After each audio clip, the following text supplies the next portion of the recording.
Pot do odločbe je za številne družine dolga, utrujajoča in pogosto prepočasna. Dve družini, dve mami, Andreja Šinkovec in Janja Sedlaček, s sinom in hčerko, Matevž z ADHD-jem, Gaja z disleksijo.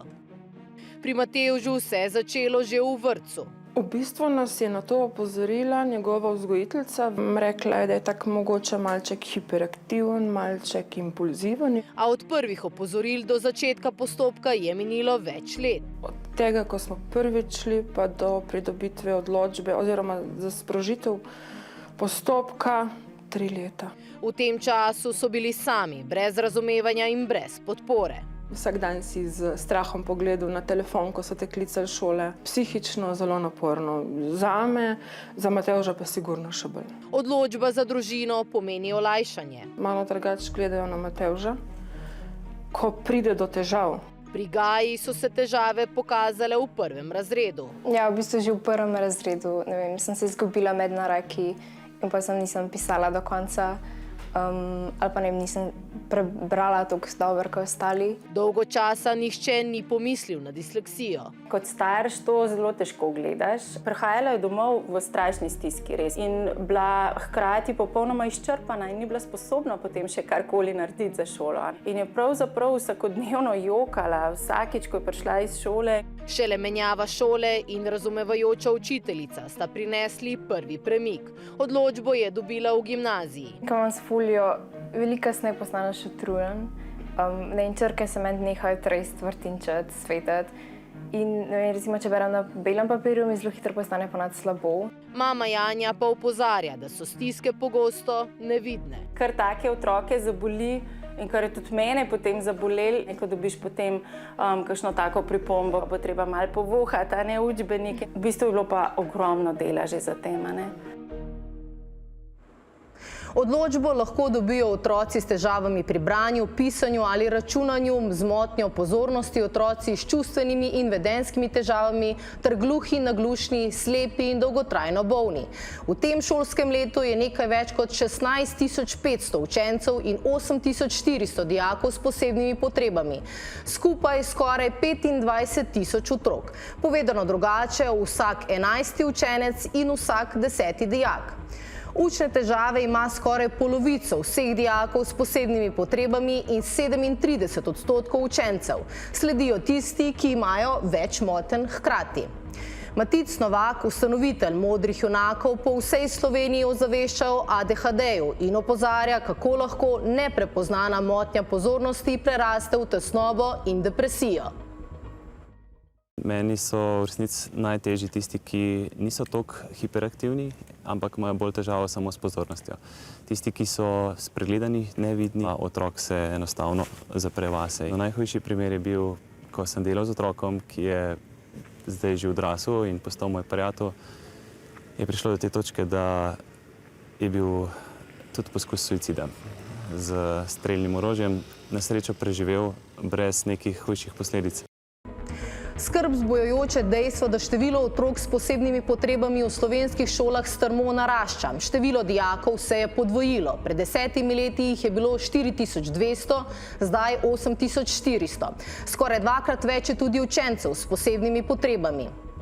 Kako se z odločbami soočajo na osnovni šoli Vide Pregarc in srednji zdravstveni šoli? Dijakinja Eva Grad poudarja, da odločba ni ovira. Eva Grad, dijakinja 4. letnika, se je s prvimi težavami srečala že v nižjih razredih osnovne šole. So se začele pojavljati te napake v pisanju, menjava črk, ampak mi je bilo na začetku rečeno, da bo to izvenelo, da bo z vajo vse to šlo stran. V 6. razredu so ji potrdili disleksijo. Jaz v bistvu to nisem vzela kot nek primanjkljaj, jaz sem vzela to sam pač, da rabim malo bolj trdo delo, pa malo več truda vložiti vase.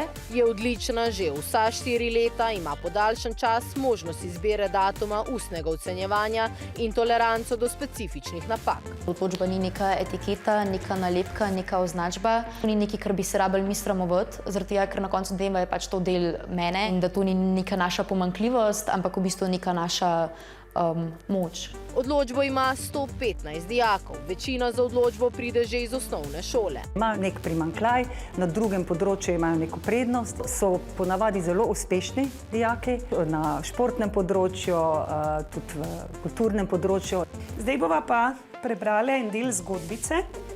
Na osnovni šoli Vide Pregarci imajo okoli 45 otrok za odločbo. Vedno bolj v nižjih razredih se pojavljajo tudi otroci s čustvenimi motnjami. Šola ima širok tim strokovnjakov. Nadaljuješ poved. Poved je nepopolna. Danes sem šel v knjižnico in vzel najljubšo knjigo. Odlično. Največji izziv je premalo prostora, pa tudi organizacija podaljšanega časa pri testih. Odlično. Ja, kar hitra si bila. Odmori so kratki, 5-minutni in to je res potrebna dobra sprotna organizacija, da to steče. Tako, bravo.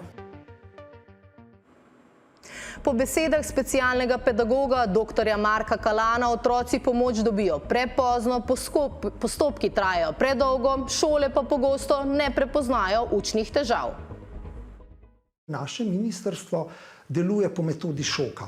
Odreagira takrat, ko se nekaj zgodi. Imamo nekega nacionalnega programa, kaj bi delali z otroki s posebnimi potrebami v 10 letih naprej. Ministrstvo pa RIC v državi reče, ja, se imajo odločbe, pa kljub temu ne dosegajo. Odločba ti ne pomeni, da si pa zdaj dobiš papir in si ok. Ti otroci imajo težave velike s priklicem, z delovnim spominom, koncentracijo. Število odločb, ki jih izda Zavod za šolstvo, narašča. V zadnjih 4 letih je 2400 odločb več.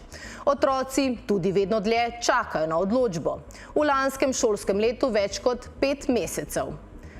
Na zavodu obravnavajo vse bolj kompleksno populacijo otrok. Sicer opažajo porast vlog v času prehoda iz osnovne v srednjo šolo. Gre tudi za izkoriščanje.